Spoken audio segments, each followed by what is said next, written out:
Hi, my name is Gaynor Evans, and this is my blog, Sex and the Signposts. I, along with a lot of other people, watched that very heartbreaking documentary this week by Jessie Nelson of Little Mix, talking about how her life was made absolutely miserable by online trolling.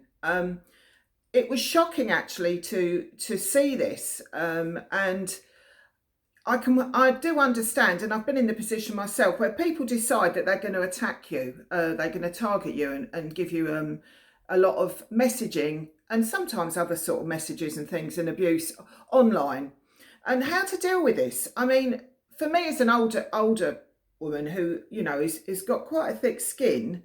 I actually don't give it any credence whatsoever. I treat it with the contempt it deserves.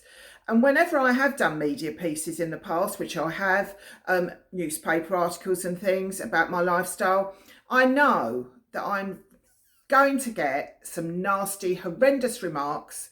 I expect them. And the way I normally handle it is once I'm out in the media, I tend to look at the article, read it. It's usually not quite what I'd said.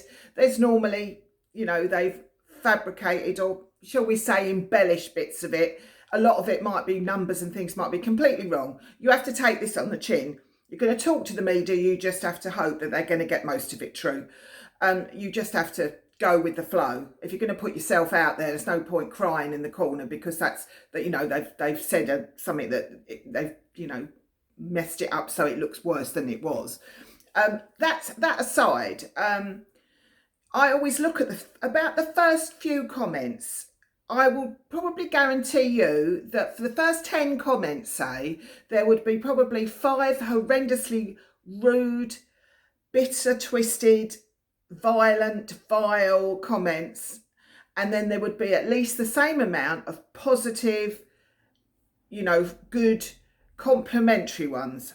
So I learnt a long time ago the best thing to do was to read a limited amount and then don't ever look at them again, good or bad. You don't need to know. You go on there, those people don't have to exist for you if you just don't give them the room in your brain. So my advice to anyone out there, and Jessie, my heart goes out to you because I've always thought she was great. And she had, she's beautiful, she's curvy. We're not all the same. It's not all about how we look. We all do our best, especially if you're in the public eye. They spend hours on makeup and looking as gorgeous as they can.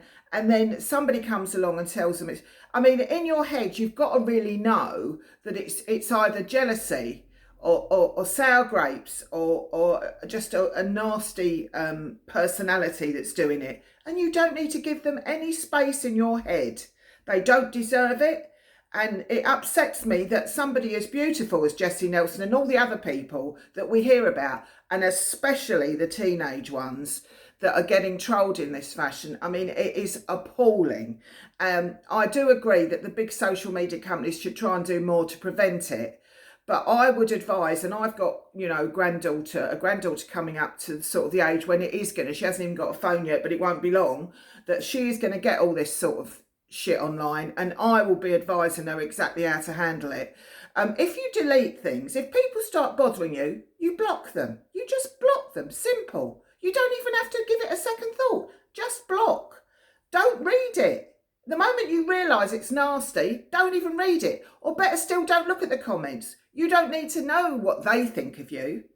As long as you know who you are, then that's all that counts. And in your head, you have to build a little bit of a wall around yourself where you keep yourself sort of to your true person. And I think that's what Jessie Nelson was thinking herself, that she had to know who she was eventually. She had to come back to being the old Jessie. And the new one, the new creation, beautiful as she is, it's a mixture. And the other thing I like to say to Jessie Nelson is, as you get older, trust me, you'll handle it better. You will. It's only difficult. I think it's when you're young and impressionable, it is very hard to take that sort of horrendous criticism.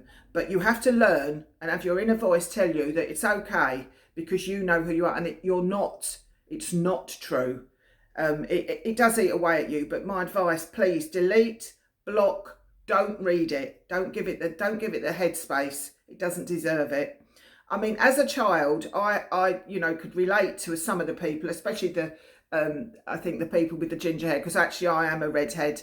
Unfortunately, my glorious red hair has faded as I've got older. But I was the subject of merciless ribbing about my ginger hair. Ginger nut fell in the cup and frightened all the fishes.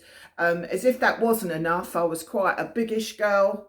So I was taller than everyone when it was, fashionable to be petite. I was a biggish, chubby kid. My mum's suet puddings are to blame for that, I'm afraid. And I did struggle quite a lot with growing up. And I think probably learned at a young age that you need to be quite steely. I always had a good circle of friends, but I was quite feisty. I think I learned ages before that as I got to adolescence that, I had a bit of a thicker skin. And of course I shot up like a beanpole. I had the most sort of horrendous shy adolescence. People would speak to me and I'd just go bright red and I couldn't think of anything to say. I'd avoid any situations where people had to speak to me if I could help it, which is something you wouldn't believe about me now. And I found this picture today. I mean, this was me. Can you see that? Obviously the hair was bright red, so bear that in mind. Look at the gappy teeth.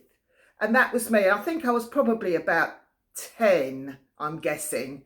And, I didn't have any eyelashes, any colour. And, I was horribly bullied. I got actually bullied at secondary school as well by older girls for a little while. But somehow I got through it and got my confidence much later in life. I think I really came into my own in my 30s. But I was always the one, everybody's friend. My better sort of smaller friends always got the boyfriends. I was always the friend. And it was a hard, difficult adolescence. But of course, there wasn't the online stuff that you've got to do. That all this is all about your physical appearance. And I know because I do a lot of it myself. So you always want your best picture up there. But occasionally, it's good just to be completely who you are, whether you've got makeup or haven't got makeup. I mean, there are pictures of me out there with no makeup. I mean, God, it's a sight. But, who cares? You know your own worth. So to all those young girls, young boys, and even pop stars, it would seem, that are being trolled and bullied online, don't take it to heart. They are horrible people and don't deserve the space in your head. So delete them, block them, and don't read it because it's of no consequence to you. And if you just do all that, they don't exist for you. And that's the best way to be. And please get help, especially if you're a young person. If you're really upset by it, speak to your mum, speak to your friends, speak to your teacher, speak to someone, anyone, because it shouldn't go unmentioned, and it shouldn't be allowed. Unfortunately, the way of stopping it is quite difficult, and I get that, but don't put up with it. You're a much better person than they are, and that's all you need to remember. Anyway, nice to talk to you on this occasion, and good luck. Speak to you all soon. Bye-bye.